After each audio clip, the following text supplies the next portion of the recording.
To, že je v tejto osade Strelníky živo počas dňa, nie je nič zvláštne, no život tu je aj v noci. Problémom je fantom, ktorý tu operuje po zotmení. Až 2 metre má v sebe.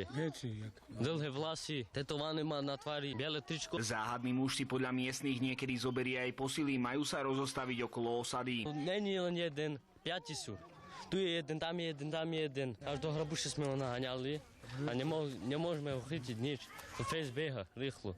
Miestni fantóma nazývajú Bielo. Jeden z obyvateľov sa uprostred noci zobudil na krik svojho dieťaťa. V okne izby stála záhadná postava. Chcel ho vyťahnuť, ale keď ma zval, že som stal ako z posteli, to on začal utekať. Ja si takto myslím, že naši deti sajú na tú detekciu. Zdravé detsky zobrať a dať iným.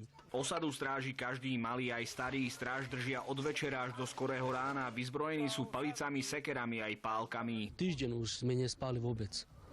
Ešte chodíme do roboty sme unavení. Osadníci sú na neznámych približne 5 mužov poriadne vyzbrojení. Podľa ich vlastných slov by sa im do rúk dostať nechceli. Toho šľak trafil.